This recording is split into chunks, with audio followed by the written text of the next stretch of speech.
안녕하세요. CNGTV의 조영식입니다. 오늘은 방송은 AI로 혁신하는 3D 시각화와 산업의 미래라는 주제로 1시간 동안 진행을 하겠습니다. 오늘 나와주신 분은 두 분인데 최정호 교수님과 박남현 교수님 두 분인데 우선 최 교수님부터 오늘 이제 발표를 해 주시겠습니다. 네. 오늘 사실은 그 AI가 한 3년 동안 우리를 강타했어요. 그래서 오늘은 도대체 건축이나 건설에 AI가 3년 동안 어떻게 뒤집어 놨는지를 한번 얘기해 보는 시간이 될 것 같습니다. 지금도 쓰나미처럼 오는 것 같습니다. 시작해 주시죠. 네. 예. 일단 제가 먼저 시작하도록 하겠습니다. 네. 오늘 안녕하십니까. 저는 한양대학교 디자인대학 산업디자인학과에서 후학을 양성하고 있는 최종욱 교수입니다. 자, 오늘은 주제를 프롬프트가 디자인이 되는 시대, AI가 바꿀 산업 디자인의 미래에 대해서 되게 가볍게 이야기를 나눠볼 예정인데요.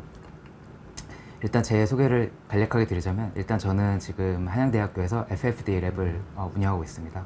그래서 제 주 전공은 산업 디자인이지만 다양한 영역에서 좀 혁신적인 디자인 작업을 좀 시도하고자 많이 노력을 하고 있는 랩이라고 생각하시면 될 것 같고요. 그리고 최근 많은 이슈인 AI가 이제 화제가 되고 있는데 이런 AI를 저희 디자인 프로세스에 어떻게 잘 녹아들어서 활용을 할 수 있는지에 대한 굉장히 깊은 관심을 두고 있습니다. 그래서 그 관련된 지금 책을 집필하고 있고 관련 AI 논문도 작성하고 있습니다.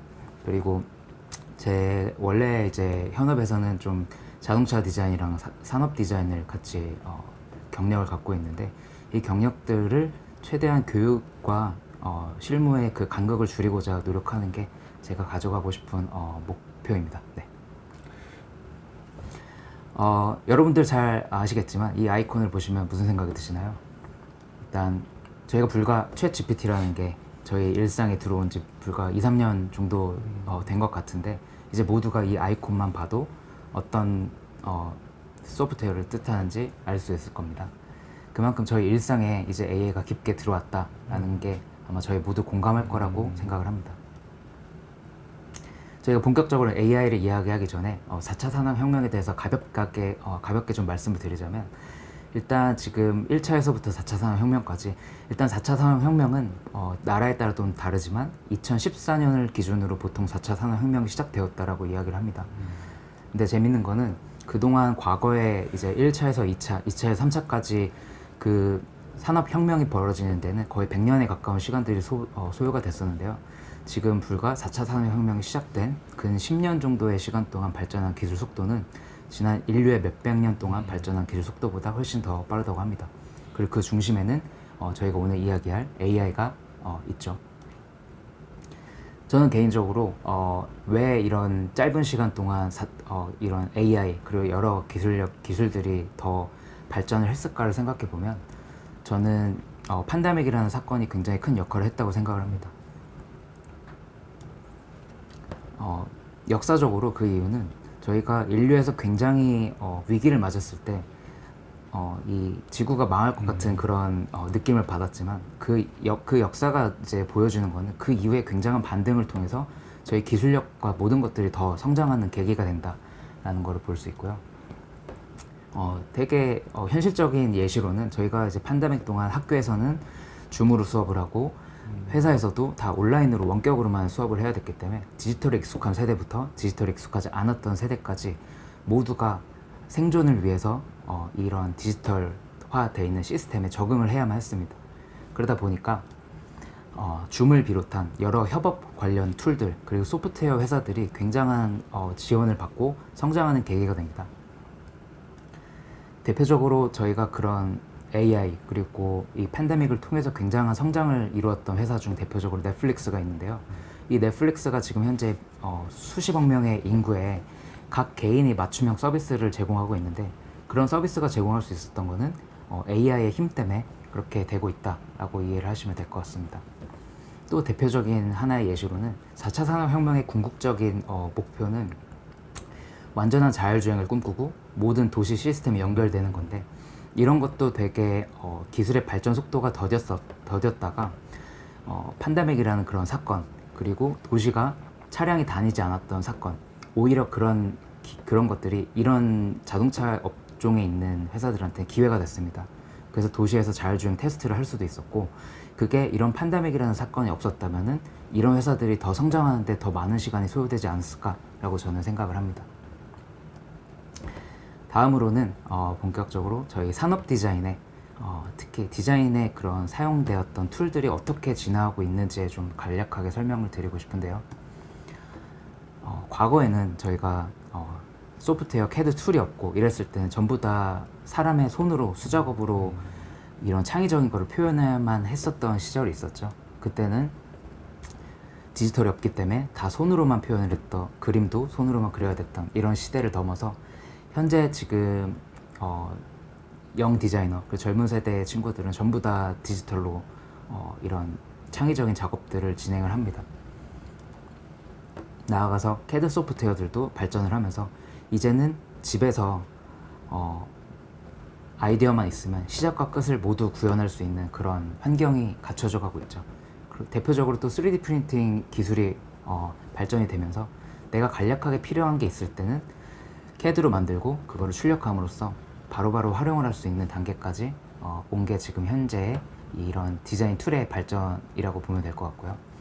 특히 팬데믹 기간 동안 제가 있었던 자동차 회사에서는 이제 VR 테크놀로지를 써가지고 모컵을 대체하고 아이디에이션을 공유하는 거를 활용을 했었습니다. 근데 이제 이게 가져다주는 굉장히 큰 장점은 비용적인 절감, 친환경적인 데다가 그리고 소통에서도 전혀 불편함이 없는 그런 장점을 가져왔는데, 거꾸로 생각을 해보면 팬데믹 같은 그런 사건이 없었으면은 절대 이런 큰 메이저 회사에서는 이런 새로운 기술을 받아들여서 활용하려고 하는 생각을 가지진 않았을 거라고 저는 생각을 합니다.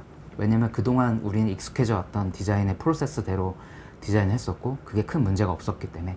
근데 이런 사건들은 여러 회사들이 새로운 것들을 받아들이고 시도하게 되는 그런 계기가 되었다라고 저는 생각을 하고요. 이제 저희가 오늘 이야기할 이젠 AI, 이젠 프로프트로 갖고 디자인을 만들어가는 그런 세상에 이미 지금 저희 일상에 다가오고 있다고 저는 생각을 합니다. 그래서 디자이너 역할은 지금 크게 이 세 단계로 저는 좀 분류를 하고 싶은데요. 과거에 디자이너라고 하면 이쁜 것을 만들고 그런 역할을 하는 디자이너였다면, 현재에서는 디자인이 비즈니스의 중심이고 UX 같은 디자이너들이 어떤 디자인의 전반적인 프로세스뿐 아니라 비즈니스의 전반적인 역할까지도 참여를 하면서 디자인적인 사고 방식을 갖고 경영을 하는 단계까지도 저희가 이야기가 되고 있거든요. 근데 이제 나아가서는 지금 영 디자이너들이 더 꿈꿔야 되는 세상에는 디자인을 잘 이해하는 것뿐 아니라 AI를 어떻게 내가 코디네이터가 돼가지고 관리를 할 수 있는가, 그런 시스템적인 역할을 하는, 시스템 디자이너의 역할을 하는 롤이 굉장히 중요할 거라고 생각을 합니다. 이 표를 보시면 이게 이제 UX 툴이라는 그 기관에서 발표한 설문조사인데요.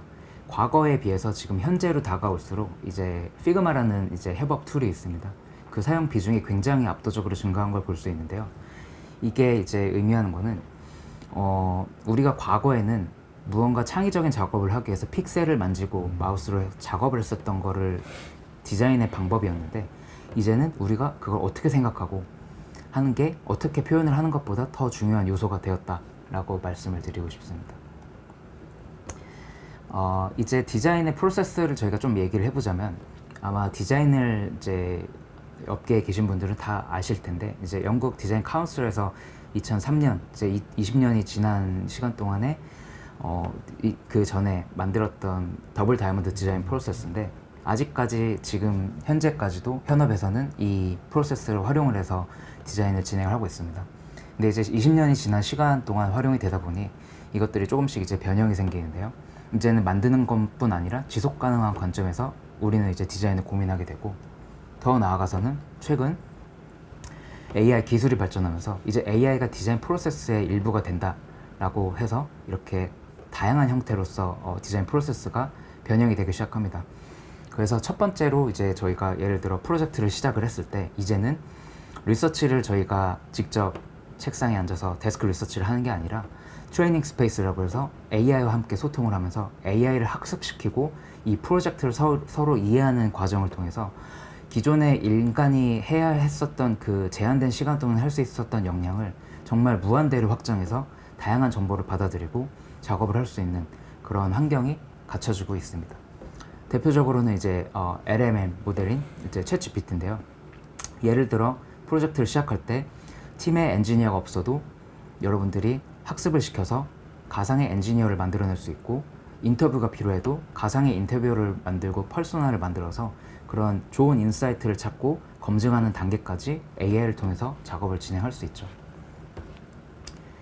또 하나의 가장 큰 장점은 디자인을 하시는 분들은 잘 아시겠지만 최고의 디자인은 없습니다. 그랬을 때는 저희는 계속 반복적인 디자인 작업을 하는 게 저희 디자이너의 숙명인데, 이런 방대한 작업의 양을 AI과 같이 학습을 했을 때는 언제든지 프로젝트 중간에 문제가 생겨도 어느 시점으로 다시 돌아가는 게 굉장히 유리해집니다. 그거는 여러분들이 클라이언트를 만나는 입장에서도 문제가 생겼을 때 언제든지 컨트롤할 수 있다. 그런 면에서는 굉장히 AI가 이 디자인 프로세스에 들어왔을 때 할 수 있는 역할이 점점 더 많아지고 있다라고 저는 이야기하고 싶습니다. 이거는 제가 단편적으로 좀 분류를 해놓은 건데, 지금 현재 여기에 들어가 있는 툴은 현재 인간 디자이너가 컨트롤하고 할 수 있는 툴들, 그리고 AI가 수행할 수 있는 툴들을 분류를 해놓은 건데, 이거는 뭐 항상 여기에 있는 게 전부가 아니라 각 분야에 따라서는 굉장히 다양한 툴이 있습니다. 작년 2024년 기준으로 했을 때는 거의 6만 개의 AI, 생성형 AI 관련된 회사가 전 세계에 있고 2,000개 이상의 생성형 AI 툴이 지금 세상에 공개가 되어 있기 때문에 그걸 여기에 다 담을 수는 없지만, 여기서 제가 말씀드리고 싶은 거는 디자이너가 어떤 부분이 인간이 개입을 해서 더 정교하게 작업을 할 수 있는지, 혹은 AI가 이럴 때는 더 효율적으로 활용을 될 수 있는지, 약간 오케스트라의 지휘자 역할이 저희 인간 디자이너가 해야 될 역할이지 않나 라고 저는 생각을 합니다. 그래서 관련된 툴들을 제가 좀 몇 가지를 이야기 드리고 싶은데요. 특히 산업 디자인 영역에서 대표적으로 많이 쓰는 툴 중에 하나는 미드저니입니다. 이제 생성형 AI를 어떻게 보면 대표하는 툴이기도 한데요. 제가 현업에 있었을 때는 미드저니가 처음 베타 버전이 공개가 됐었고, 저희 팀에서 이 이제 결과물을 갖고 의논을 한 적이 있었는데, 컴퓨터 AI라는 게 이런 재밌는 거를 표현해 주네. 하지만 그 이상 우리가 당장 지금 일을 할 때 쓸 수는 없다. 굉장히 그냥 즐겁다, 재밌다 정도로 이제 웃어 넘겼을 때가 불과 2년 반에서 3년 정도 전이었는데, 이제 현재 와서는 이제 실제 저희 디자이너들이 많은 인풋을 넣어서 만들어낸 결과물과 그렇게 다르지 않은 단계까지도 표현이 되고 있습니다. 이 표를 보면 정확하게 그거를 이해하실 수 있을 텐데요. 이제 첫 번째 버전이 나왔던 미드저니가 표현해낸 인간의 모델을 이제 만들어낸 거고요. 지금 현재는 버전 7까지 나와 있는데, 이제 뒤로 단계로 갈수록 이제 점점 더 실제 인간과 가상의 인물을 구별하기 어려운 단계까지 지금 와 있고, 그게 굉장히 지금 정교해지고 있다라고 이해를 하시면 될 것 같습니다. 그리고 또 하나 제가 언급을 드리고 싶은 건 할루시네이션이라는 건데요. 이제 AI를 좀 만져보신 분들은 할루시네이션이라는 말을 좀 들어보셨을 텐데, 환각이라는 겁니다. 저희가 자연스럽게 AI랑 소통을 하다 보면 AI가 자연스럽게 좀 거짓된 정보를 갖고 저희가 전달을 하는 경우가 있고, 그런 거로 인해서 오류가 생기는데, 적어도 창의적인 이런 디자인 영역에서는 그게 오히려 새로운 영감을 받을 수 있는 도구로서 활용이 될 수 있습니다. 그런 면에서는 생성형 AI가 적어도 이런 창의적인 분야의 영역에서는 더 단점이 장점이 될 수 있는, 더 많은 것들을 해낼 수 있는 역할로서 가고 있다. 그래서 여기 동영상은 뭘로다가 만드신 거예요? 저거는 다 이제 미드저니로 미드저니. 만들어낸 겁니다. 예. 미드저니뿐 아니라 다른 툴을 써도 할루시네이션을 잘 저희가 활용을 할 수 있지만, 근데 아까 그 사람 얼굴이나 여자들은 일단 미드저니 같은 경우에는 프롬프트 있지만 내가 자료를 집어넣고서 요구를 하는 거지 않습니까? 미드저니는. 네. 예, 그래서 어떤 그 결과 디자이너 학생들은 주로 어떻게 사용하고 있습니까, 지금? 네. 예, 요거를. 제가 뒷장에 보여드릴 것부터 네, 하고 제가 설명을 드리면 좋을 것 같습니다. 보통 저희 이제 산업 디자인 영역에서는 비즈컴이랑 아까 미드저니 두 소프트웨어를 좀 많이 사용을 하는데요. 비즈컴은 특히 산업 디자인과 자동차 디자인에 좀 특화가 되어 있습니다. 그래서 지금 보는 거는 예시로 보이듯이 내가 기본적인 아이디어가 있고 그거를 구현할 수 있는 러프한 스케치가 있다면 그거를 몇 주에 걸려서 완성해야 되는 저 자동차 고퀄리티 렌더를 몇 분 만에 만들어낼 수가 있습니다. 그런 면에서 산업 디자인 영역과 자동차 영역에서는 이걸 좀 많이 활용을 하고요. 구현해 낸 거를 갖고 다양한 뷰까지도 AI가 인지를 해가지고 다양한 3D 다이멘션을 표현하는 것까지도 지금 구현이 되고 있습니다. 나아가서는 생성해낸 그런 데이터를 가지고 다양한 뷰까지도 컨트롤할 수 있고, 저희가 지금 산업 디자인에서는 뭐 키샷 그리고 블렌더 같은 이제 툴들을 갖고 렌더를 표현을 하는데, 그런 매핑이나 그런 것까지도 AI를 통해서 거의 완벽에 가깝게 구현을 할 수가 있고요. 이런 바리에이션을 통해서 다양한 아이디어를 얻는 그런 거를 넘어 이젠 완성도 있는 디자인을 구현해 내는 데까지 이런 툴들을 잘 활발하게 사용을 할 수가 있고요. 그리고 저희가 미드저니를 어떻게 쓰냐면, 비즈컴에서 잘 구현해낸 이런 정형적인 그런 디자인 결과물을 미드저니랑 같이 해가지고 모델과 그런 배경 모든 것들을 다 버무려서 구현할 수가 있습니다. 그리고 꼭 굳이 비즈컴을 쓰고 미드저니를 써야 되는 것도 아니고요. 비즈컴과 미드저니, 그리고 제가 말씀드린 2,000개가 넘는 생성형 AI 툴들은 점점 더 닮아갑니다, 서로를. 미드저니에서도 최근에 영상 기능이 업데이트가 됐고요. 비즈컴에서도 지금 베타 버전이지만 영상 기능을 구현할 수가 있습니다. 근데 이제 우리 하나 이렇게 AI에 대해서 다 여기 있는 분들 다 AI 엄청나게 많이 사용하고 AI를 많이 약간 좀 심하게 얘기하면 종교 같지 않습니까? 근데 이 화면을 딱 보다 보면은 저 제품이 미리 더 나와 있는 것 같은 이렇게 착각을 일으킬 수도 있는 것 같아요. 네.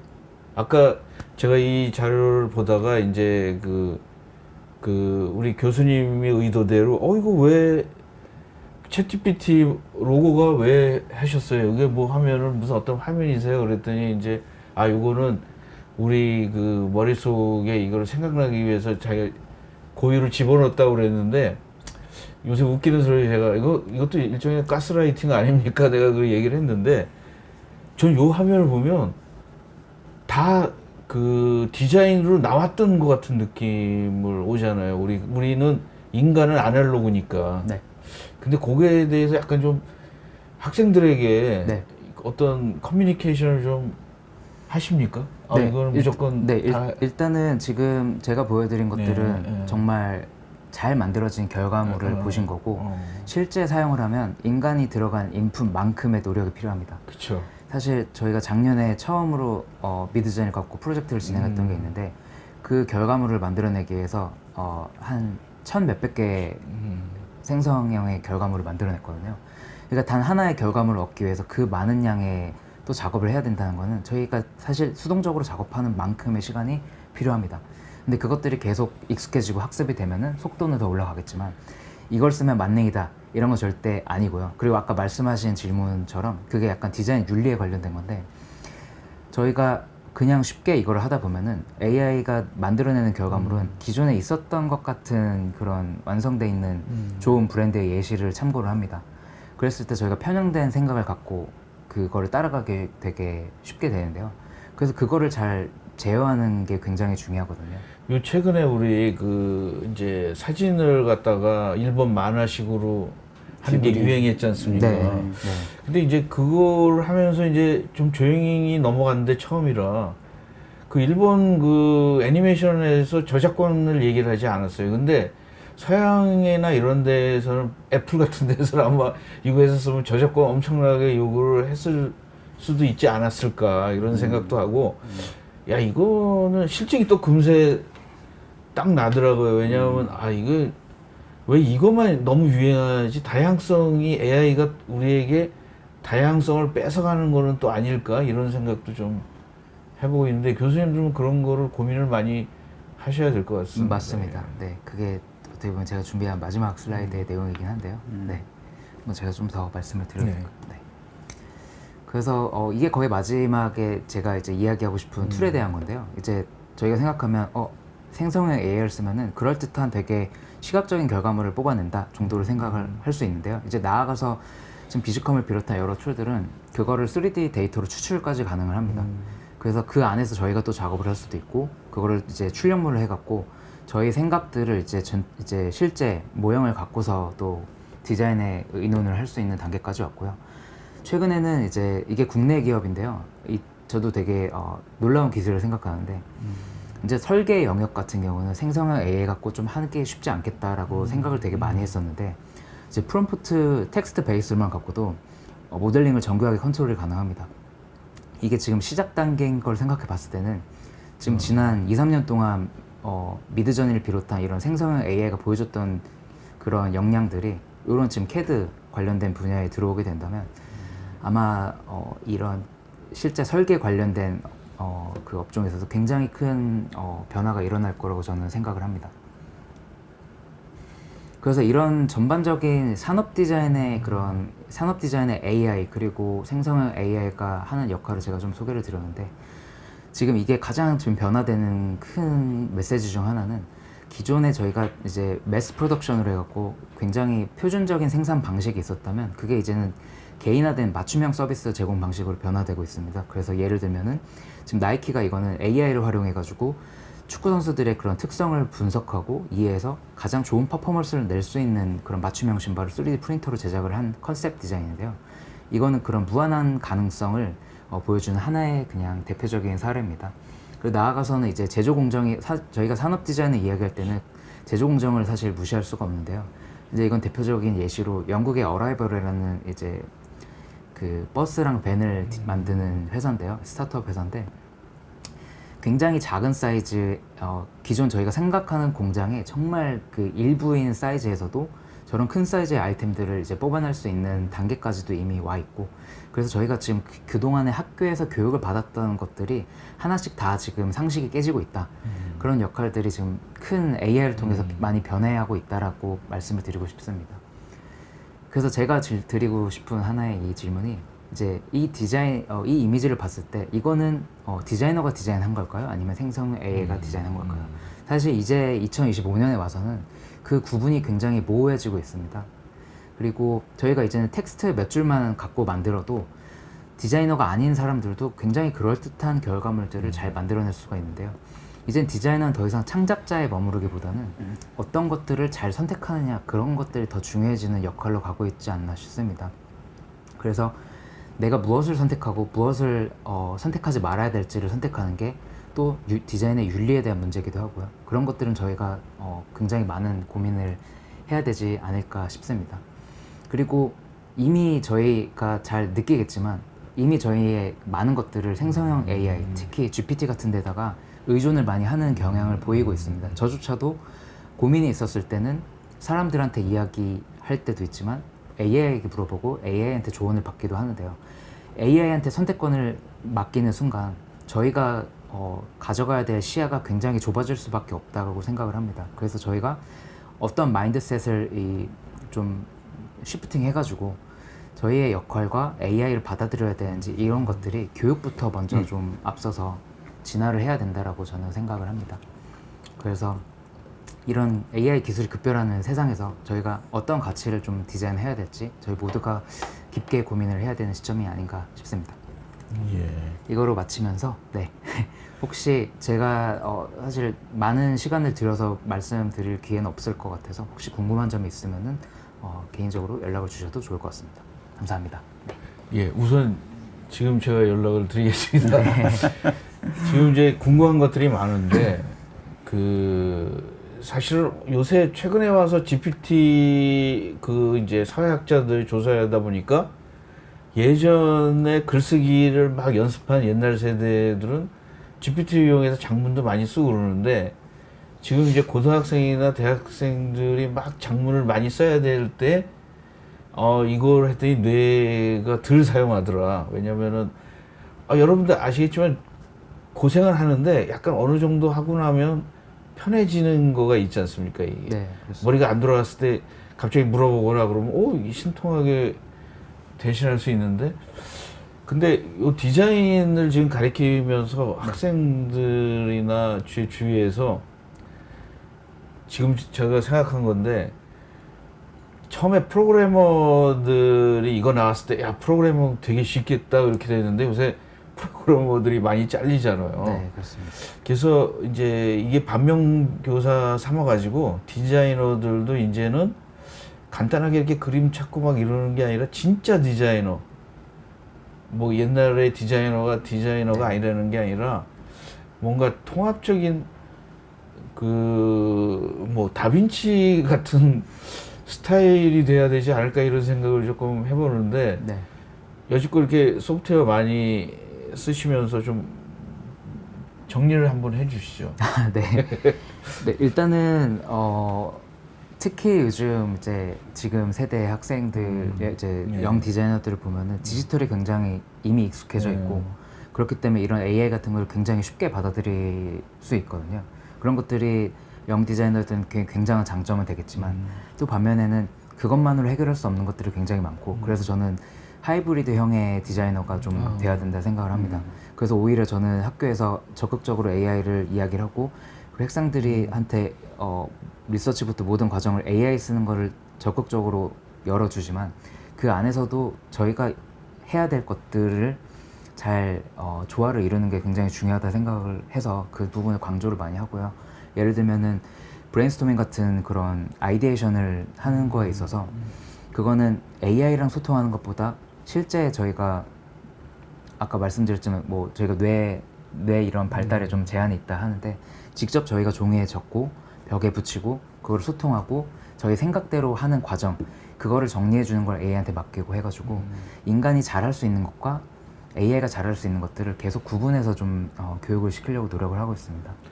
네. 약간 좀 어려운 질문인데 저도 좀 힘들어하는 질문인데 미드저니 같은 거 이렇게 딱 쓸 때 뭐 네. 처음엔 좋았지 않습니까? 어떤 뭐 피카소 스타일로 그려줘 이거를 그랬을 때 그 약간 피카소라는 거 이런 것도 약간 고착이 되는 게 아닐까 상상력에서 네.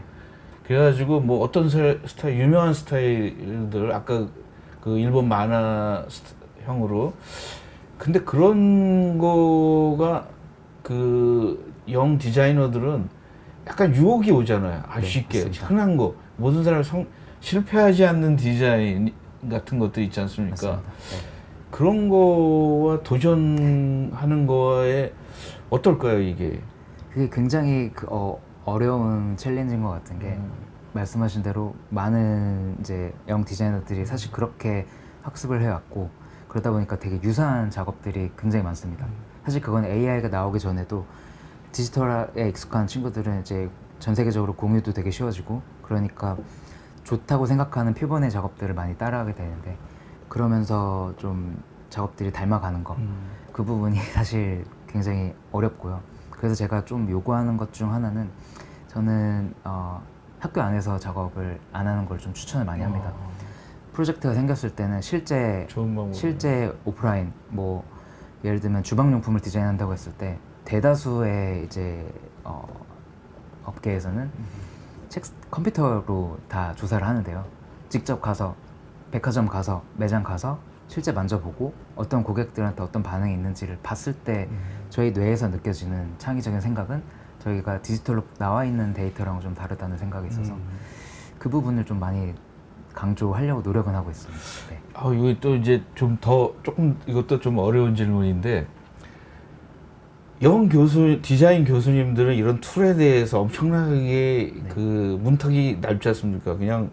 근데 이제 약간 은퇴하신 아니지만 고인물 디자이너 이분들은 툴을 지금 여기 그 50대 이상 교수님들한테 미드저니 밑바닥에다 시작하려면 좀 피곤하지 않습니까 이게? 그리고 수없이 많은 툴들 내가 뭐 아도비 거를 다 옵티마이저 됐는데 이게 또 이상하게 나와가지고 하루아침에 그런 거 있는 사람들이 또 반격이 있지 않을까요? 좀 네. 희망사입니다. 저는. 왜냐하면 뭐 어떻게 보면 현업에서는 네. AI를 거부하는 기업들도 있었고요. 지금도 아마 있을 거라는 생각이 드는데 제 개인적인 생각은 그거는 이제 막을 수 없는 현상이라고 생각을 해요. 그래서 누가 더 먼저 빨리 그 부분을 이제 마인드셋을 바꾸느냐에 전 차이라고 생각이 들고요. 저는 이제 요 시청하시는 분들이 대부분 고인물이지 않습니까? 학생은 지금 뭐 1, 2학년 학생은 아닌데 그분들은 저는 걱정할 필요가 없다고 생각을 하는데 왜냐하면 잘 흡수를 하지 않습니까? 교수님들이 딱 저기 하면은. 네.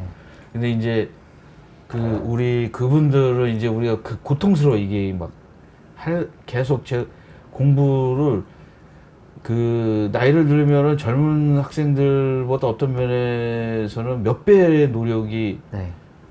우리 미리 방송하기 전에 노이즈라고 얘기를 했었는데 그거 더 많이 해야 되는 건데 고통스럽죠. 네. 그리고 이제 마지막 질문은 요 두 분한테 다 질문인데 지금 하시고 있는 거 AI를 많이 하지 않습니까? 근데 이제 저도 이제 툴 같은 걸 뭐 한 달에 수십만 원씩 하는데 좀 어떤 야심이 있지 않으세요? 왜냐하면 나만의 AI를 서버를 만든다든가 이제 그럴 때가 되지 않았을까? 네. 이런 생각. 왜냐하면 저기에서 웬만한 컴 하더라도 네. 나만의 작업을 할 수 있는 프라이빗 작업을 할 수 있는 AI 서버에 대해서는 어디까지 좀 하고 있으신지 한번 네. 뭐 비밀이 아니라면 좀 얘기를 해주시죠. 네. 먼저 말씀하시죠. 예, 그럴까요? 예. 건축 쪽에서도 굉장히 AI가 많이 활용이 되고 있고, 정말 아까 교수님께서 말씀하신 것처럼 본물 터지듯이 AI에 프리컴피그된 AI 툴들이 굉장히 많이 나오고 있어요. 이런 것들을 계속 이제 뭐 플랫폼들을 바꿔가면서 계속 쓰는 것도 저희가 굉장히 번거로운 일이어서 그렇다고 해서 제가 뭐 프로그래머가 아니기 때문에 이거를 이제 플랫폼을 하나 만든다는 건 좀 무리가 있는 것 같고요. 그래서 제가 지금 구상하고 있는 것은 건축 쪽에서 이제 기획부터 그리고 유지 관리까지의 어떤 통합적인 프로세스에서 하나의 어떤 대표적인 플랫폼들을 연결을 시켜주는 그런 역할을 해야 되겠다. 그래서 건축을 학습하고 또 건축업을 하고 계시는 분들이 이렇게 대표적인 어떤 링크된 대표적으로 소개해드렸던 이런 이 프로세스, 워크플로우를 만들어 드리면 거기에 맞춰서 좀 편하게 이렇게 AI를 활용할 수 있는 그런 방안들을 저는 지금 구상하고 있습니다. 예. 네. 뭐 저는 조금 다른데요.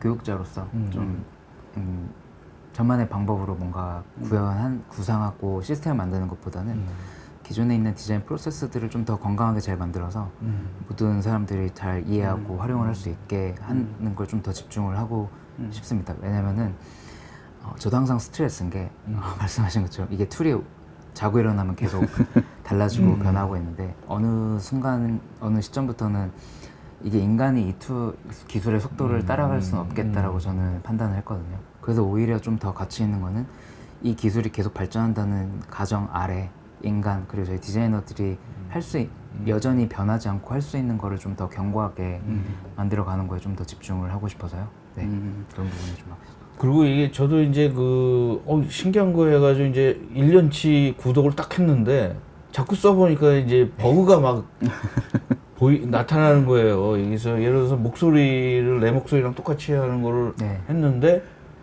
이놈들이 다른 건 괜찮았는데 내 개인 목소리를 뭐 한 2시간 정도의 분량의 비디오를 집어넣고 그랬는데도 이게 한 1500자 되니까 목소리가 작아지는 거예요. 그래서 그걸 얘기했더니 자기네들의 그 버그라는 거예요. 그래서 미드저니도 계속 발전은 하지만 초창기에는 막 네.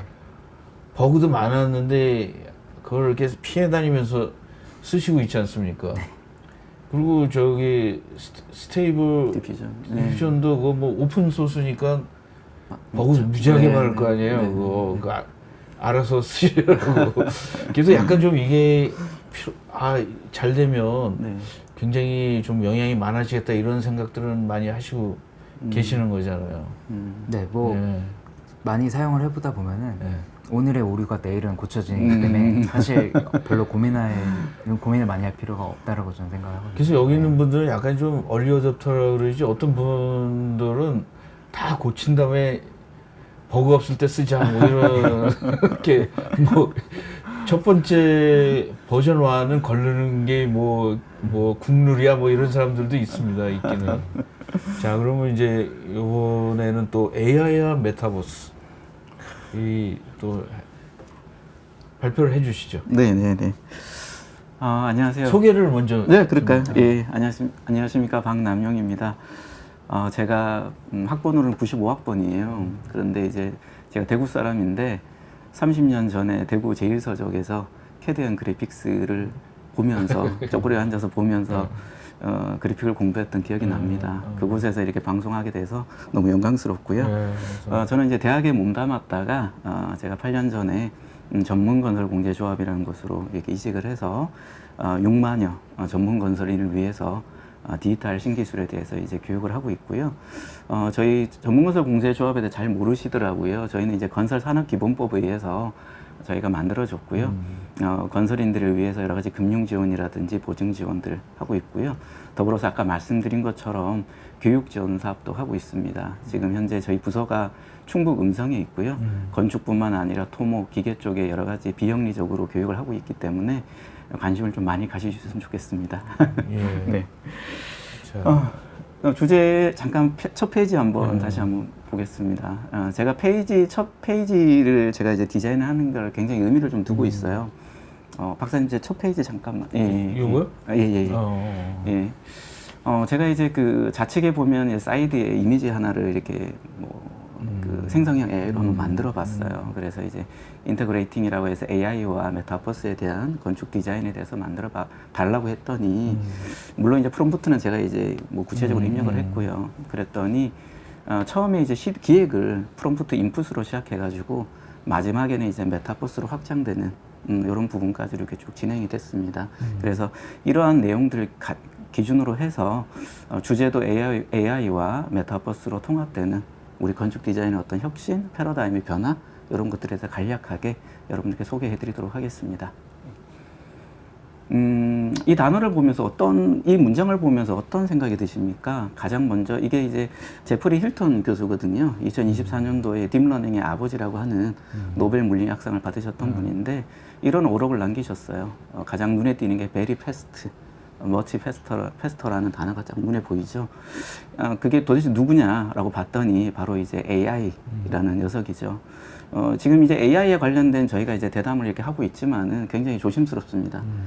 정말 여러 AI 툴들이 플랫폼들이 많이 쏟아지고 있는 상황에서 오늘의 AI가 내일은 어떻게 될 것인가라는 그런 어떤 고민들과 걱정들이 좀 앞서고 있는데요. 하나씩 뭐 지금까지 이야기들을 한번 풀어가 보도록 하겠습니다. 꼭지는 이제 4가지 꼭지를 했고요. 건축 시각화의 시도.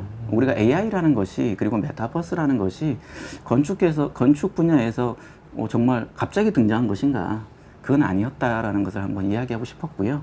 그리고 이제 여러 가지 어떤 시도들이 계속 있었고 그런 시도들을 바탕으로 해가지고 메타버스라든지 AI로 이렇게 확장이 되어지는 건축 디자인의 어떤 모습들을 좀 이야기하고 싶었습니다. 그래서 첫 번째는 건축의 시도, 건축 시각화의 확장, 그 다음에 인공지능, 그리고 우리가 고민해야 될 것은 뭔가. 그래서 AI 시대의 고민에 대해서 이야기 나누도록 하겠습니다. 첫 번째 꼭지 건축 시각화의 시도에 대해서 어찌 보면 역사고 건축 디자인이 어떻게 계속 시각화로 노력을 했는지에 대해서 좀 말씀을 좀 드리도록 할게요. 미국의 이제 철학자 찰스 쟁스라는 분이 계시고 스페인의 이제 구조건축가 칼라트라바라는 분이 이런 얘기를 하죠. 건축이라는 것은 일련의 상징들로 이루어져 있고 이런 것들은 모두가 이해할 수 있는 언어다라고 이렇게 얘기할 수 있습니다. 그래서 건축 자체가 어찌 보면은 우리가 눈으로 보여지는 어떤 시각적인 결과물이 아닐까 이런 생각을 하게 되고요. 그런 시각적인 결과물을 항상 끊임없이 누구에게 보여주려고 노력했었다라는 것을 그 다음 슬라이드에서 좀 말씀드리고 싶어요. 여기 이제 메소포타미아의 그 부데아 왕의 자상입니다. 이렇게 앉아 있는 모습인데요. 그 우측의 하단의 그림을 보게 되면 자상에 어떤 게 그려져 있나요? 그 당시에 신전의 평면도가 저렇게 그려져 있습니다. 그 평면도의 원형이라고 얘기하고 있는데요.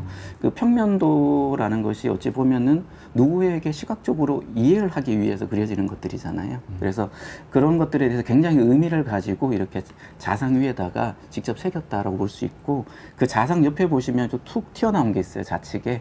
그게 바로 뭐냐면 이렇게 그때 이제 보통 점토판에 새기고 이랬기 때문에 이렇게 철필 같은 것들이 이렇게 있고 그 옆에 자가 이렇게 도려져 있는 걸 볼 수 있습니다. 예, 그렇습니다.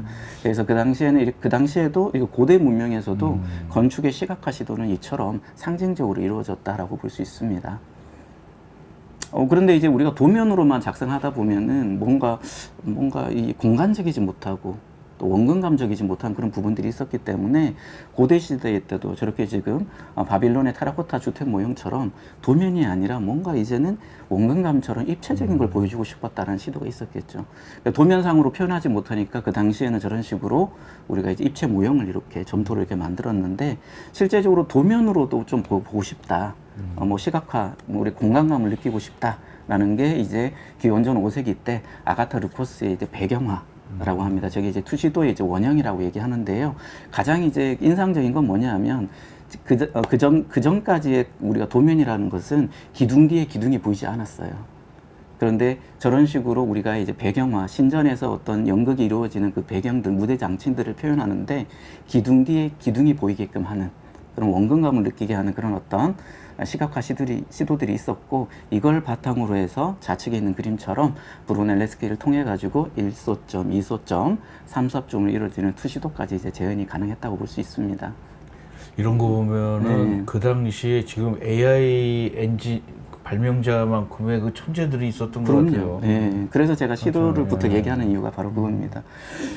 자, 1950년 이전까지 이런 어떤 핸드크래프트적인 얘기들이 많았었는데 이제 우리가 잘 아시다시피 헬레티 박사가 프론트라는 걸 개발하게 되면서 아 이제는 손이 아니라 0과 1이라는 벡터를 가지고 뭔가 뭐 기계를 조작해 보기도 하고 설계를 해보자. 라고 해서 우리가 뭐 헬레티를 우리가 이제 캐드의 뭐 아버지라고 얘기하기도 하는데요. 저는 그보다도 중간에 있는 그 미국의 GM사와 IBM사가 공동 개발했던 덱1이라는 게 굉장히 의미를 두고 있어요. 요즘에 저희가 이제 뭐 가상현실 VR, 그 다음에 증강현실, 어그먼트 리얼리티라 해서 AR이라고 부르고 있는데 저 DAC라는 단어가 어떤 단어의 줄임말인가 한번 생각해 보실 필요가 있어요. 물론 그 전에 1963년도에 서더랜드의 스케치패드라는 게 있긴 했었거든요. 캐드의 어떤 기초라고 얘기하는데 캐드는 우리가 컴퓨터 어디드 디자인이라고 얘기해서 우리가 디자인을 할 때 있어서 컴퓨터가 지원한다라는 그런 역할이었지만 DAC라는 단어는 우리가 이제 디자인 어그먼티드 컴퓨터입니다. 그래서 우리가 증강이라는 확장이라는 단어를 1963년도부터 미국 GM과 IBM이 공동으로 개발한 저 프로그램에서 얘기를 하고 있었고요. 뭐를 확장하고 있냐? 당시까지는 2차원적인 어떤 그 공간에만 머물러 있었는데 DAC1을 통해 가지고 1963년도부터 3차원을 함께 할 수 있게 됐다라는 것에 굉장히 저는 이제 고무적인 어떤 결과물이 아니었을까 이런 생각이 됩니다. 우리는 어떤 뭐 드로잉에 대한 부분, 드로잉이 우리가 핸드크래프트에서 이제 캐드로 바뀌는 것까지는 이제 아까 보셨던 것처럼 뭐 덱1을 통해서도 많이 이제 실현이 됐고요. 이제 건축에 대한 어떤 시각화의 어떤 욕심은 뭘로 바뀌게 되냐면 칼라로 이제 바뀌게 되는 거죠. 그래서 1968년도에 레이 캐스팅, 즉 광으로 뭐를 만들어내겠다라는 개념이 이제 나타나게 되면서 CRT에서 이제 우리가 이제 광을 이렇게 내보내게 됐을 때 원근감을 2D 맵으로 해서 표현해보자 라고 해서 이게 실제적인 어떤 입체 원근감을 나타내는 게 아니라 맵에다가 저렇게 약간의 어두운 부분과 밝은 부분을 줘가지고 원근감을 나타내기 시작했지만 점점 이런 어떤 컬러링에 대한 어떤 기술들, 레이 트레이싱이라든지 패스 트레이싱이라든지 이런 기법들이 계속 개발이 되면서 뭔가 이제는 가까운 것은 선명하게 보이고 먼 것은 흐리게 보이게 하는 이런 어떤 깊이감이 있는 시각화로 이루어지게 됐고 이런 것들이 이제 결과적으로는 뭐가 됐다? 우리가 저기 나오신 것처럼 벡터보다는 이제 레스터라는 개념으로 가서 시각화를 좀 더 빨리 할 수 있는 방법은 뭘까? 라는 것이 이제는 레스터레이션하고 레이 캐스팅이라는 것이 혼합이 돼서 하이브리드라는 개념으로 해가지고 지금 저희 건축 쪽에서 많이 쓰고 있죠. 루미온부터 시작해서 D5 렌더까지 이런 리얼타임 렌더까지도 이제 계속 이제 발전되고 있지 않은가 이런 생각을 하고 있습니다. 예. 자, 뭐 이전에 이제 그 방금까지는 저희가 이제 리얼타임 렌더까지 어떤 시도들을 이렇게 좀 봤었는데요. 그러면 이제 뭔가 그냥 화면상에서 스틸 렌더, 그러니까 정지된 어떤 이미지로만 보는 게 아니라 이제는 뭔가 시각화의 확장을 한번 이루어보자는 것도 이루어졌던 시도가 됐던 것 같아요. 지금 좌측에 보시는 것이 요즘에 더 많이 보는 거 아닌가요? VR 고글이지 않습니까? VR 고글이 1849년도에 시도가 됐더라고요. 그래서 브루스터의 입체경이라고 합니다. 그래서 이제 똑같은 사진을 이제 왼쪽 눈과 오른쪽에 맞춰가지고 저렇게 이제 출력을 하고 저걸 입체경에 이렇게 넣게 되면 지금 우측에 있는 영상처럼 이렇게 흔들려 보이게 되는 거죠. 눈과 좌측 눈과 우측 눈의 어떤 그 양안 시차 차이 때문에 약간 원근감 같은 그런 어떤 페이크를 주게 되는 건데요. 그런 걸 봤을 때 우리 어찌 보면 이제 건축 디자이너들이나 사람들은 항상 이런 내부의 가상의 공간을 계속 체험하고 싶지 않았을까. 이런 어떤 시도들은 예전부터 있었다라는 걸 볼 수 있습니다. 그래서 뒷슬라이드를 보게 되면은 이제 이러한 어떤 시도들이 결과적으로 VR이라든지 다음 슬라이드에 나와 있는 VR이라든지 AR로 이렇게 확장이 되어지고 지금은 이제 우리가 MR 그리고 XR까지도 이렇게 확장이 되어지는 걸 볼 수가 있습니다. 우측에 있는 상단에 있는 거는 우리가 이제 건축의 내부 공간을 VR로 탐색하는 거고요. 그리고 중간에 있는 영상은 저희가 뭐 QR 코드라든지 링크 주소를 이용해 가지고 AR로 우리가 이제 증강을 해보는 거고 아래에 있는 것은 이제 홀로렌즈. 지금 영상이 클릭을 해주시면 돌아갈 것 같은데요. 자동으로 좀 돌아가게 해놨는데 좀 정리된 것 같습니다. 밑에 것만 세 번째 것만 돌려주시면은 뭐 이렇게 중간에 그림 보시면 이제 QR 코드를 바탕으로 해서 이제 우리가 디자인했던 건물을 이렇게 증강을 시켜 본다든지 아래 같은 경우에는 우리가 홀로렌즈를 이용해 가지고 직접 설계한 어떤 공간에 직접 들어가서 협업을 진행한다든지 이런 기술로 계속 발전을 해 나가고 있는 것 같습니다. 자, 이런 어떤 그 개념이 이제는 이제 XR이라는 개념으로 들어오게 되고요. XR이라는 개념은 우리가 잘 아시다시피 뭐 가상현실, 지금까지 있었던 가상현실이라든지 증강현실, 그 다음에 혼합현실을 다 통합한 기술을 우리가 이제 익스텐디드 리얼리티 확장현실이라는 개념 하에 우리가 이야기를 하고 있는데 실제적으로 제가 말씀드리고자 하는 메타버스라는 것은 XR이라고는 볼 수는 없어요. XR이라는 어떤 큰 어떤 기술에서 하나의 결과물이라고 이렇게 얘기할 수 있는 거고요. 그래서 건축 쪽에서는 이런 어떤 XR 기반의 메타버스의 어떤 시도들이 굉장히 많이 일어나고 있습니다. 많이 이제 본격적으로 일어나고 있습니다. 왜냐하면 건축이라는 것은 공간을 다루고 있기 때문에 그러니까 이런 어떤 가상의 공간, 그러니까 확장된 공간들을 우리가 좀 활용하는 시도들이 굉장히 많이 이루어지고 있습니다. 여기서 그러니까 뭐 다들 많은 분들이 뭐 AR, VR, 그 다음에 뭐 MR, XR, 뭐 여러 가지 이런 것들이 조금씩 다르지만 뭐 철학은 다른데 근데 메타버스는 여기에서 어떤 위치가 있는지 박사님은 어떤 생각을 가지고 계십니까? 뭐 제가 슬라이드 제일 이제 우측에 이제 해놨지만은요, 저기 기술을 했지만은 XR이라는 기술 자체를 메타버스로 이렇게 다 통합해서 얘기할 수는 없는 거고요. 그래서 XR이라는 것은 말 그대로 이제 VR과 아까 전에 말씀드린 AR, MR 기술들이 통합된 기술을 또 가지고 있고 또 하나 중요한 것은 뭐냐면은 현실과 가상을 넘나들게 할 수 있는 그런 어떤 경계를 허물어뜨리는 어떤 개념을 가지고 있거든요. 그래서 메타버스는 어떤 그런 부분들을 좀 가지고 있습니다. 그런 의미들을. 그래서 지금 이제 영상에 보시는 것처럼 첫 번째 상단에 있는 영상이 BIM, 우리가 이제 건축 쪽에서는 BIM 툴을 많이 쓰고 있습니다. 그래서 BIM 툴에서는 이제 BIM을 10단계로 우리가 모델링을 해야 될지, 20단계로 모델링을 해야 될지, 30, 40단계로 해야 될지를 이렇게 쭉 배우게 되는데 학생들이 그거를 수업 시간이나 이론적으로 배우게 되면 전혀 모르죠. 그래서 지금처럼 이제 그 메타버스 공간에다가 BIM의 어떤 모델링의 수준들을 저렇게 모델하우스로 만들어 놨어요. 그래서 학생들이 저 공간을 직접 들어가 보면서 아, 이게 BIM의 어떤 10단계구나, 20단계나 30단계를 직접 가상으로 몸소 체험하게 되기 때문에 학습의 어떤 효과라든지 이런 것들이 굉장히 강하게 되고요. 더불어서 저기 나와 있는 것처럼 학생들끼리의 메타버스 공간에서는 상호작용이 이루어지게끔 한다.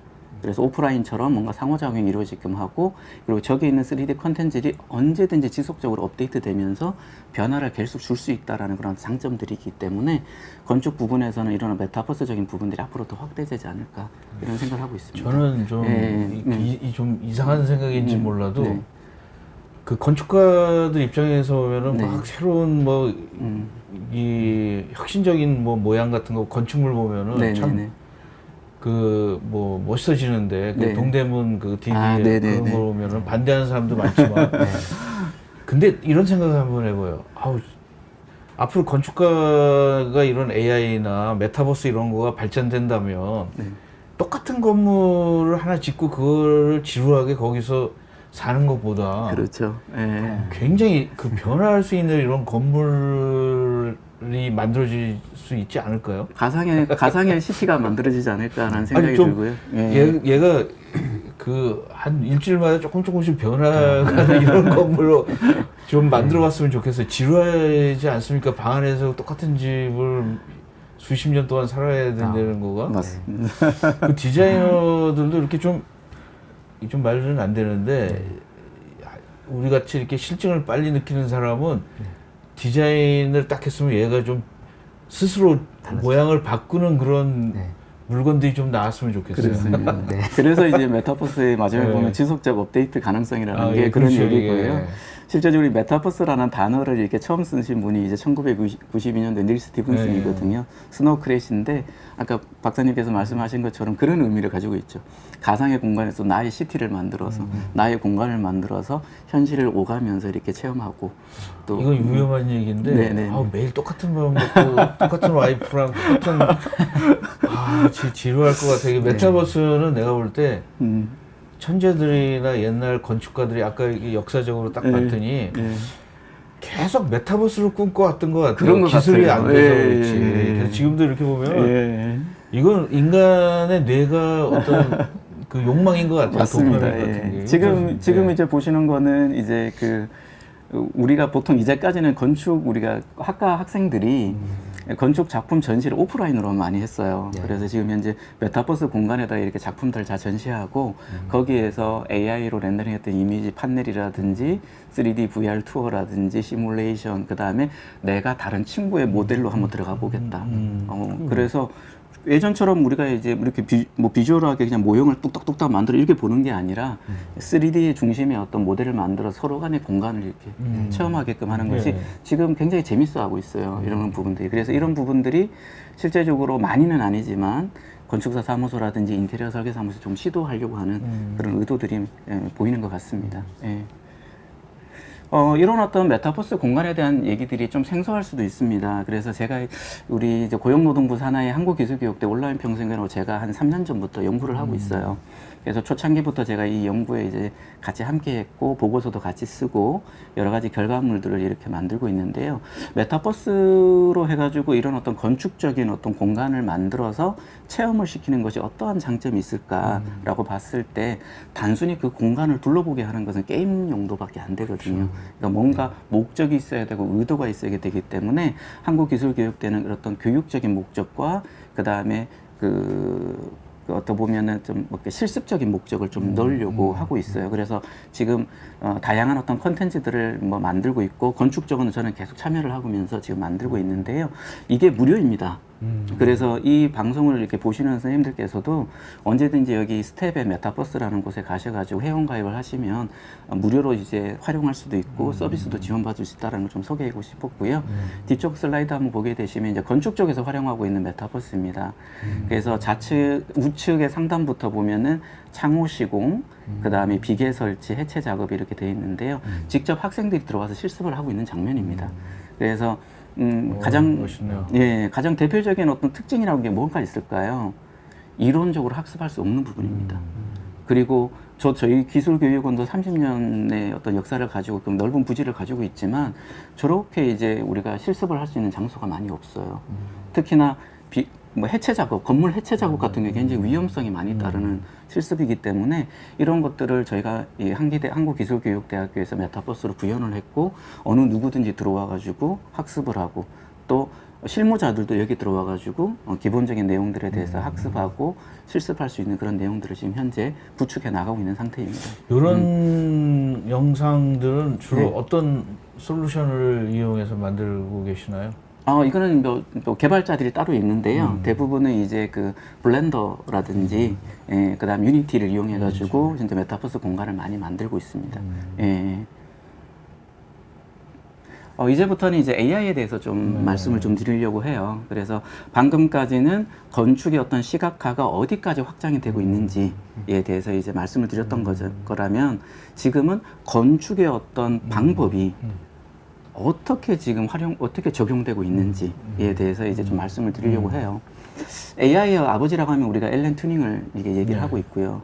그 다음에 1956년도에 다트머스 대학에서 이제 인공지능에 관심 있는 연구자들이 워크숍을 이렇게 진행했는데 그 첫 번째 그림과 중간에 있는 그림에는 이제 차이가 있습니다. 뭐냐면 1950년대 앨런 튜닝은 기계가 생각할 수 있을까라는 물음표를 달았었고요. 1950년 정도의 워크숍에서는 기계가 스스로 학습을 할 수 있다라고 마침표를 찍었죠. 그 이후로 이제 1966년도에 AI 쪽에서 많이 등장하는 어떤 내용 중에 하나인데 엘리자라는 소프트웨어가 있습니다. 이건 이제 심리 상담을 하기 위한 어찌 보면 초창기 LLM이라고 볼 수 있습니다. 그래서 그 보통 심리 상담을 할 때 있어서 보통 보편적인 이야기들이 많이 있잖아요. 그런 보편적인 어떤 대화의 내용들을 미리 학습을 시켜놓고 미리 DB로 이렇게 만들어 놓고 그 심리 상담자가 키보드를 통해서 입력을 하게 되면 거기에 대표적인 단어가 매칭이 되면 거기에 관련된 대화를 계속 이렇게 이어가는 그런 방식들을 이렇게 하고 있는데요. 어찌 보면 LLM이라는 것이 생소하지 않다. 이렇게 보면 아까 박사님도 말씀하셨지만 우리는 계속 욕심을 가지고 도전하고 있었다라는 것을 이렇게 볼 수 있는 거죠. 네. 그래서 지금 이제 저희 건축 쪽에서는 두 가지를 많이 사용하는 것 같아요. 하나는 뭐냐면은 아까 말씀드렸던 라지 랭귀지 모델, LLM이라는 모델. 우리 작년까지는 LLM에 많이 치중을 했었죠. 예. 그런데 건축 쪽도 마찬가지고 디자인 쪽도 마찬가지라고 생각이 되는데 LVM 모델들이 이제는 더 강력해지고 있다. 이렇게 비전 모델들이 굉장히 강력해지고 있다. 그래서 LLM이라는 것이 이렇게 광대한 어떤 언어적인 빅데이터를 이용해가지고 생산성을 높인다면 강대한 어떤 이미지 모델들을 이렇게 다 포함하고 있기 때문에 우리가 원하는 어떤 형상이라든지 3D 모델도 LVM을 기준으로 해가지고 건축 쪽에서 계속 시도되고 있고 굳이 내가 모델링을 하지 않더라도 이런 LVM 모델을 통해 가지고 3D 모델들이 이제는 자연스럽게 구축되려고 노력하고 있다라는 걸 볼 수 있습니다. 예. 그 어디에서 보니까 이 라지 비전 모델이 비용이 많이 데이터를 이렇게 수집하는데 비용이 많이 든다고 그러겠죠. 그래서 못하고 있다는 얘기를 좀 들은 것 같은데 예.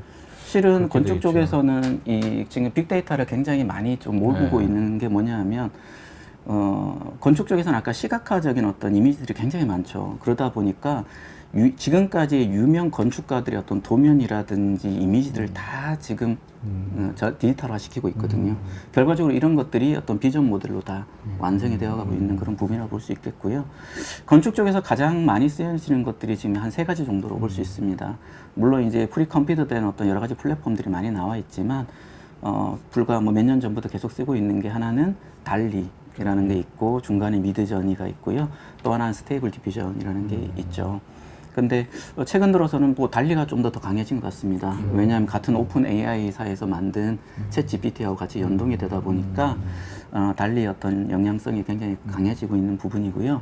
저희가 이제 그 순수 미술 쪽하고 건축 쪽하고 약간 이제 저는 항상 구분을 두고 있습니다. AI를 사용할 때 어떤 부분에서 좀 구분을 하고 있냐면 순수 예술 미술 쪽에는 이게 창의성이라든가 예술성이 굉장히 강조되는 부분들이 있어요.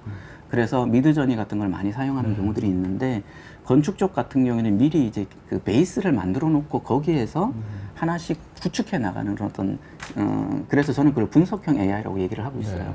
그래서 생성형 AI보다는 저희는 이제 분석형 AI로 좀 이제 건축 쪽은 시도되고 있다. 왜냐하면 복규적인 것도 검토를 해야 되는 부분도 있고 그걸 바탕으로 해서 디자인이 이제 우리가 업그레이드 돼야 되기 때문에 그런 부분들에서는 저희 건축 쪽에서는 오히려 스테이블 디퓨전이 조금 더 유리하지 않을까라는 개인적인 생각을 가지고 있습니다. 저는 한 30년 동안 유화 그리고 그랬는데 미드전이 딱 하고 나서 포기했습니다. 깜짝 놀라게 잘 그려가지고 이게 그 완전히 그 저희가 잃어버렸어요. 엄청나게 수채화 파스텔 이런 거는 기가 막히게 그리더라고요.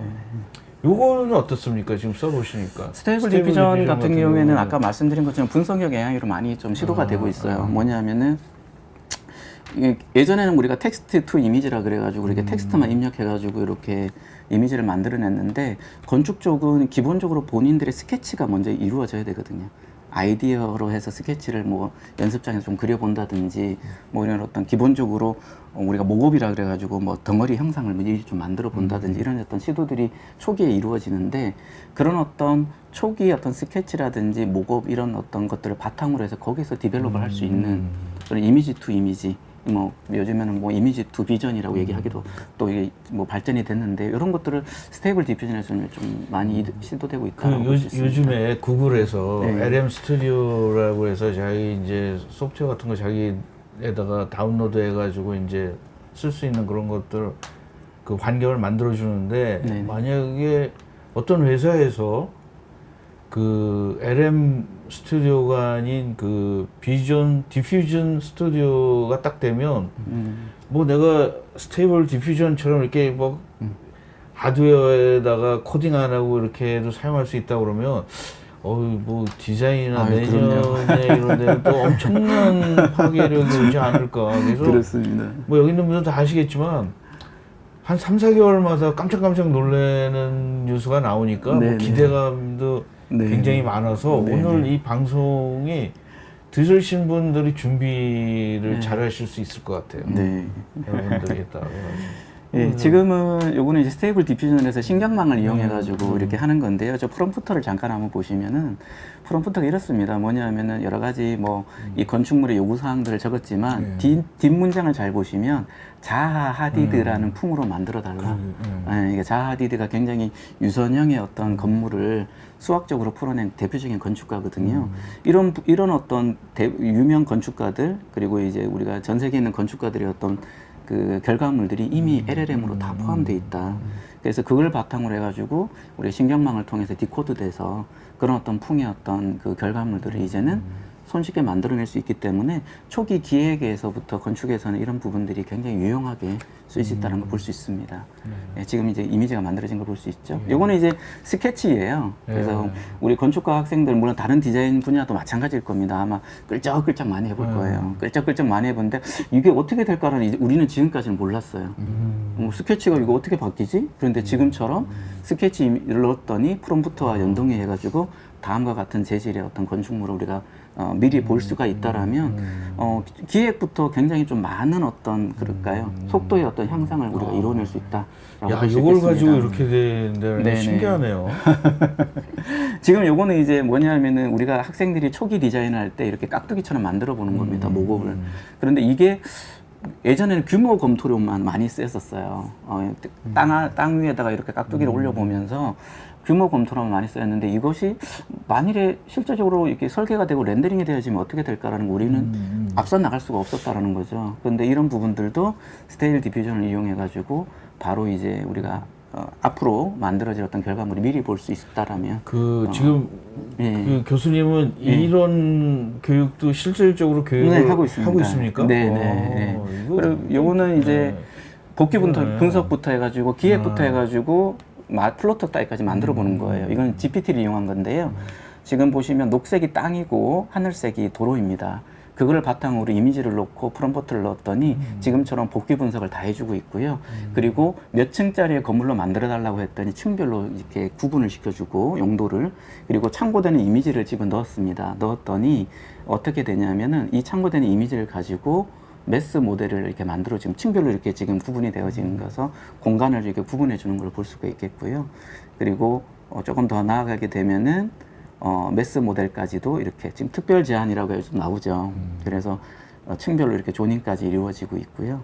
이런 과정들이 실제적으로는 예전에 우리가 AI가 등장하기 이전에는 학생들이 항상 교수님께 밤을 새워서 고민을 해서 가져다 드리면은 교수님은 이게 뭐냐 다시 피드백 시키고 이런 어떤 결과물들이 있었는데 아까 GPT를 이용하게 되면 단 10분 만에 이제 이게 쭉 이루어지게 되는 거죠. 상당히 많이 이제 건축 네. 시각화의 지능 이런 것들이 많이 맞습니다. 된 것 같아요. 네네. 지금 같은 경우에는 이제 그 소파가 있고 이미지가 있다면은 GPT에서 그 소파에다 해당 이미지를 합성시켜 주게 되고요.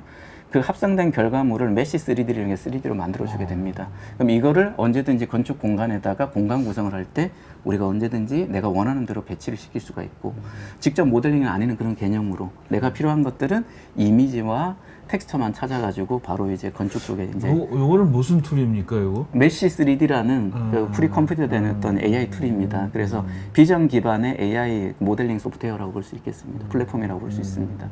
그래서 재밌는 것은 저기 좌측 하단에 있는 이미지만 줬을 뿐인데 그 3D를 돌려보게 되면 이 3D의 어떤 구조적인 부분까지도 얘가 모델링을 해준다라는까지 이렇게 볼 수 있습니다. 여기는 이제 지금은 이제 또 네. 레빗이나 네, 스케치업, 그다음에 뭐 리노 이런 거랑도 활발하게 좀 그 요새 이것도 그 MCP의 하나라고 얘기할 수 있네요. 네, 여기 보니까. 그래서 이게 마지막이 되는데요. 네, 저희가 MCP 가. 이제 AI의 어떤 시각적인 부분까지 이렇게 쭉 왔지만 이제는 모델링의 영역까지도 AI가 지금 건축 쪽에 많이 들어오고 있다라는 거고요. 뒷페이지 한번 보게 되면은 이게 이제 스케치업 좌측은 스케치업과 연동되는 겁니다. 우리 건축 쪽에서 스케치업 프로그램 많이 쓰고 있는데 AI에서 이렇게 스크립트를 짜주게 되고 그 스크립트를 스케치업의 루비 콘솔에다 집어넣게 되면은 자동으로 이제 벽을 세워주고 건물을 만들어 주게 되는 걸 볼 수 있겠고요. 그리고 레빗하고 클로드라는 AI를 이용해가지고 MCP 개념 프로토콜을 이용해서 직접 내가 원하는 프롬프트에 맞춰서 클로드가 분석을 해주고 클로드가 짜주는 스크립트에 따라서 자동으로 모델링이 되는 건축 자동화가 지금 또 이제 계속 시도되고 있는 추세입니다. 그 레빗을 좀 덜 배워도 됩니까? AI는 저는 이제 배우는 것보다는 활용이라고 생각하거든요. 활용해서 좀 덜. 그래 레빗을 알아야지만 그래도 활용이 더 늘지 않을까 싶습니다. 그 작업을 좀 이렇게 말로 하면 좀 알아서 해줬으면 좋겠어요. 왜냐면 그 너무 번잡해가지고 사람들을 하기가 이게 마지막 적입니까? 예, 더 계속 이제 넘어가시면 이제 AI 고민만 제가 말씀을 좀 드리도록 하겠습니다. 다빈치도 나왔네. 제프리 힌턴 교수가 이런 얘기를 하죠. 인공지능은 인간을 대체하는 것이 아니다. 이거는 인간의 능력을 확장하는 것이다. 라고 얘기하고 있고요. 제가 책상 옆에 항상 붙여놓는 명언이 다빈치의 명언을 항상 붙여놓습니다. 이거는 제가 몇 년 동안 계속 붙여놓는 건데요. 우리는 어떤 식으로든 다른 모든 것과 연결이 돼야 된다는 인식. 그러니까 우리가 건축 쪽이라 그래서 건축적인 툴만 아는 것이 아니라 교수님들, 박사님이 이렇게 나오고 계시지만은 서로 다른 어떤 툴들을 가지고 많이 공유를 하고 그것이 서로 간에 융합이 된다는 것을 항상 인식해야 된다는 것을 지금도 저는 항상 이제 그런 마인드를 가지고 있습니다. 이상입니다. 예, 감사합니다. 사실 제가 좀 그 나중에 애들 된 것도 꽤 많더라고요. 오늘 저기 두 분이 굉장히 그 인사이트가 많은 실질적으로 그 어떤 활용법에 대해서 많이 얘기를 해주셨는데요. 제가 생각할 때는 정기적으로 두 분이 좀 나와주셔가지고 왜냐면 이게 지금은 이제 활용이지 않습니까? 툴을. 그전에는 뭐 말로다가 뭐 AI를 해야 된다 이런 게 아니라 젊은 두 분은 당장 사용할 수 있는 그런 것들에 대해서 했기 때문에 오늘 굉장히 감명 깊게 들었고 오늘 너무 두 분 너무 열심히 해주셔가지고 질문을 받을 시간이 없었습니다. 그래가지고 오늘은 여기까지 하는 거로 하고 두 분은 또 다음에 한번 또 같이 모셔가지고 한 6개월 후에 얼마만큼 또 발전됐는지 깜짝 놀랄 소식을 전할 걸 약속드리고 오늘 세미나는 여기까지 마치겠습니다. 오늘 나와주셔서 감사드립니다. 감사합니다. 감사합니다. 네.